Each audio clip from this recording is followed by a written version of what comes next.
Welcome back to Planning for Adventure. In today's episode, we're going to be making some really cute Valentine's Day candles. And hopefully that's all going to turn out all right. Please don't explode. Please don't explode. I don't know. Hi, and welcome to Planning for Adventure. We're Jesse and David, and this is our crazy family. Whether it's van life or home life, we're always making the most of whatever comes our way through projects, plans, and adventures, be they big or small. We post a new video every Tuesday, so join us for the ride, click like and subscribe so you don't miss any new content along the road. Welcome to the circus. So with Valentine's Day just 1 week away, we're getting crafty and focusing on love. David's gone to the store, and I thought this would be the perfect time to make some Valentine's Day candles so that it's a bit of a surprise. So obviously, first off, you're going to need your container of choice, as well as some color dye if you do want to make colored candles, and some scents specifically for candles if you want it to smell nice. I also have some tongs to clip them their wicks. And today we're working with soy wax. Here's my issue. The containers that I'm using, I don't know if they can handle heat. I got a bunch of them when we were shopping at Costco, the tiramisu that they have there, and I was like, oh my gosh, these are so cute. But I have no idea if they can actually handle heat or not. So we're gonna make the candles, and then we're gonna burn one, and I'll get back to you. So these are the containers that we're gonna use. We got these tonic drink things a while back, and they were totally disgusting. They were so bad. Like cocktail things. Oh, they were nasty.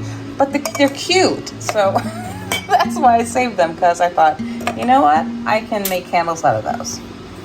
So first off, we're going to secure the wicks in the containers, and I am doing that with some hot glue and centering them in the middle and just sort of pressing them down.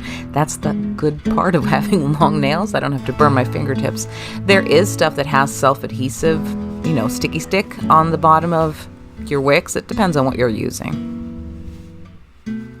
We're going to be using a double boiler technique just to make sure that we heat up the wax in a good even temperature. I was going to say flavors, but the scents that we're going to go with today are from Mystic Moments' winter collection. And the ones that I decided to put together were vanilla and mulled wine, because it feels like it's kind of, romantic, date night-ish kind of scents. I don't want to go with rose because that feels too... I was gonna say cliche, but a lot of times, I don't know, I have issues with rose scent because I feel like it smells a little bit too grandma-ish. If you are planning on doing a specific batch and all of that stuff, then you need to do some math. Honestly, I am just kind of winging it because I don't know how many candles I want to make. I'm not selling these, they're just for us. In other words, it's okay if it's not perfect. And of course, keep stirring so that you get a nice even melt. You don't want to have any heat spots or anything like that developing. But also be careful so that you don't get a bunch of air bubbles in it because you got too excited with your stirring.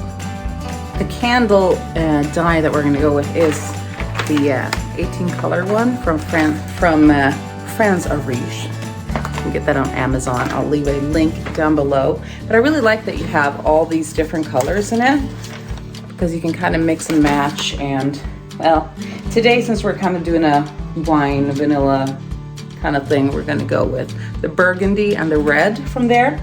Mix those and make a party.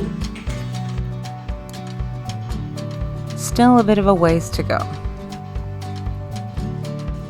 Okay, so we need to check the temperature to make sure that it is the right temperature for pouring.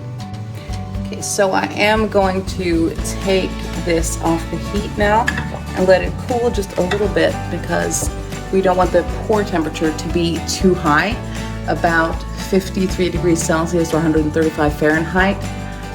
Getting it at a good pour temperature means that you don't get like the dipping and stuff like that. Just avoid some problems.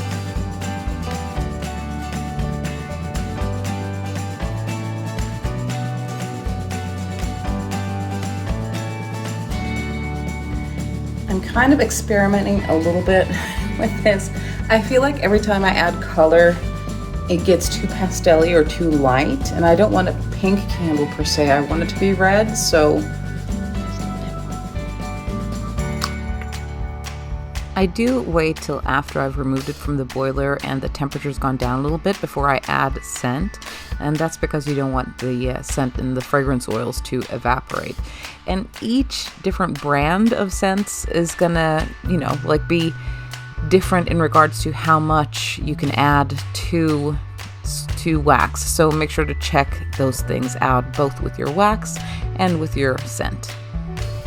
Let's check again. What do we got?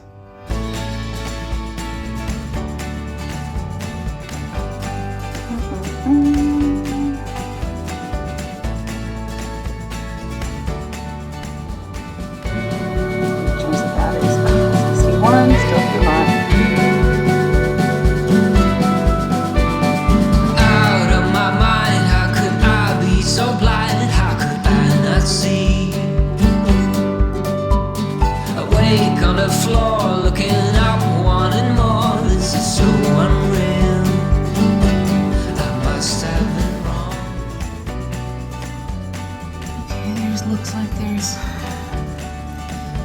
some dipping going on that one anyway. Okay, so it was kind of annoying that I had already added the glitter because that does complicate things. But dipping can easily be fixed with either a hot gun or is it called a hot gun? Or a hair dryer? Hot air gun? A gun. A heat gun. Heat gun. That's what it's called. Or a hair dryer. Using that, you can gently sort of melt the upper layer and even out any imperfections or air pockets.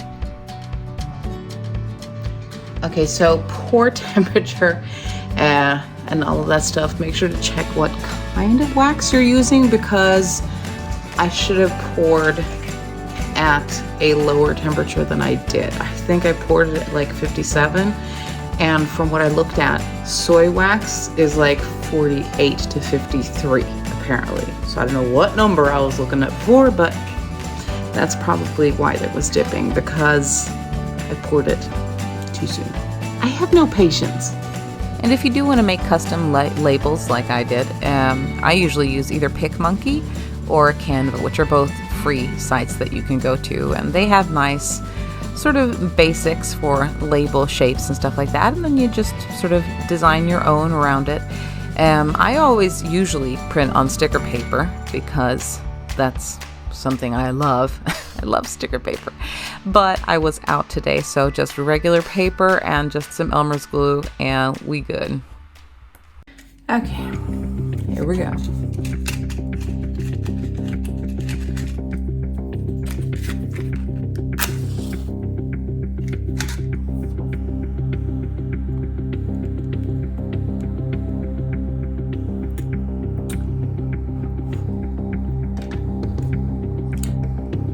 Go. This is what they look like with the labels on, and gonna let this guy sit out for a while. Hopefully all is good. Please don't explode. Please don't explode. Well, everything turned out really, really great. I love how these little can candles turned out, and they don't get. I was a little bit concerned that they might get too warm or something like that. But they were actually really good. Make sure whatever you use that it's not, something that's gonna catch fire or get too hot. That's why you have to be careful. The tiramisu glasses were fine. So, thank gosh. I mean, nothing says romance like explosions, but not today, not on my watch. I do like how the pinker ones turned out. But the red ones were also really, really cute. So that is cool. If you guys do want to try to make these at home, remember that they have to cure for a few days and stuff like that, so that they have optimal burn time. And make sure that you check the pour temperature for your wax.